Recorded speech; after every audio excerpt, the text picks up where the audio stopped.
my name is Hannah. Welcome back to Savage Reads.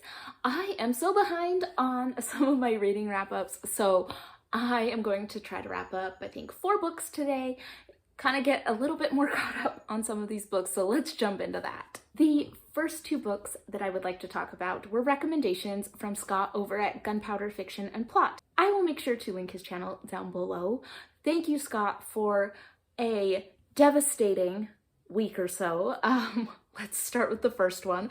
I read the book Freshwater by Kawe Emezi, and this book is following our main character, a young Nigerian woman who has a very fractured self. She has multiple personalities. She calls them different gods that live inside her, and you could take it as a supernatural type thing or as a personality disorder.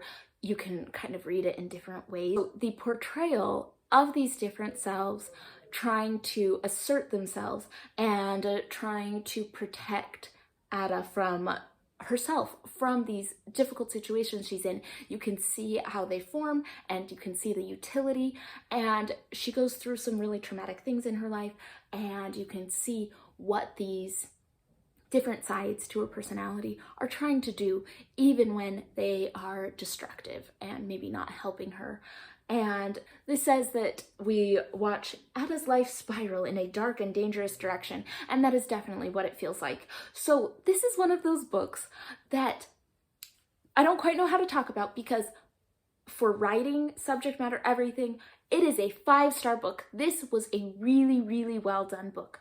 But do you ever have those books that you know are just so good, but you kind of hate it the entire time you're going through it? Because this was kind of me.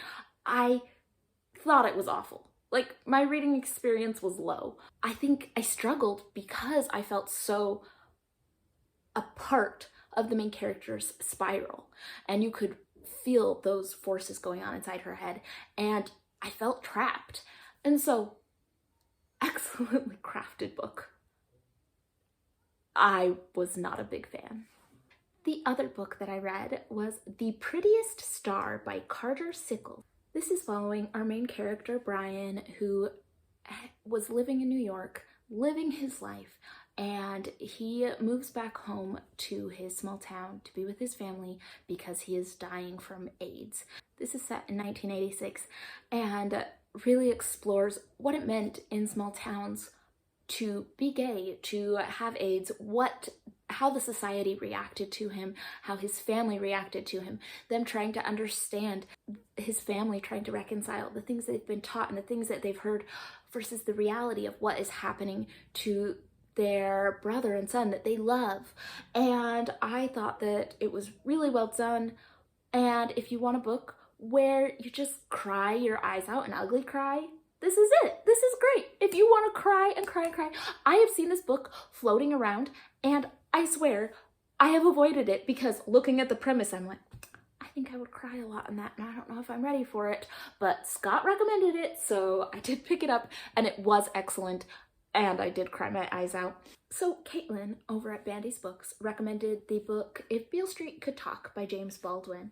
And this is a novel that is following Tish, a 19-year-old girl, and her boyfriend is accused of a horrible crime and imprisoned, and she is pregnant with their child. And it's this uncertain future, a look into the justice system, and it can be really poignant and really meaningful at times. I thought the description of the justice system, the difficulty and pain of the community surrounding that, I thought that it was all really well illustrated. The only thing that I found really weird in this book, and I know a lot of this is based on the time that it was published, it was in 1974, is it felt very much from a man's perspective, trying to write a teenage girl perspective. Some of the relationships between men and women seemed unhealthy and unrealistic. Some of the way he describes the feelings of the main character don't sound like any girl I've talked to. So there were some things that just read a little off that way, but this book still was amazing for its talk about justice and talk about race in the United States. So yes, I do recommend it. Just a few things kind of were like, Is that quite right? I don't think so. But yeah, it was a really good read. So a little while ago, I read the book Guns, Germs, and Steel, and I got a comment on that video from the channel Bookspin, which I will link down below, that recommended I check out the book The World Until Yesterday, What Can We Learn from Traditional Societies by Jared Diamond. So this was a very interesting read.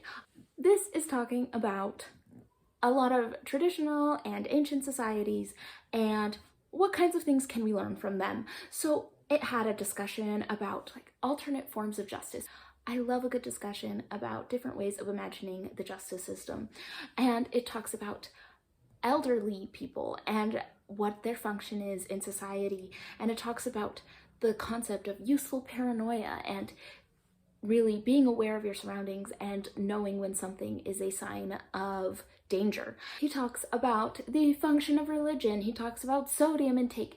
My only complaint with this is that some of it didn't seem terribly cohesive because it was going on so many different tangents, but I really did enjoy it. I thought that there were a lot of really interesting takeaways, interesting facts, interesting things to think about. So really did enjoy this one. I really loved the discussion about languages and learning multiple languages and the advantages that that can have.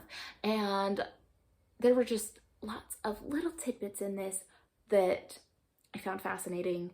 So I highly recommend this. I thought it was a really enjoyable book overall. If you made it this far, thank you for watching. If you have any thoughts on these books, please leave them in the comments down below. I will probably be back fairly soon. I have a few more books that I am very excited to talk about, and I will see you all on the next one.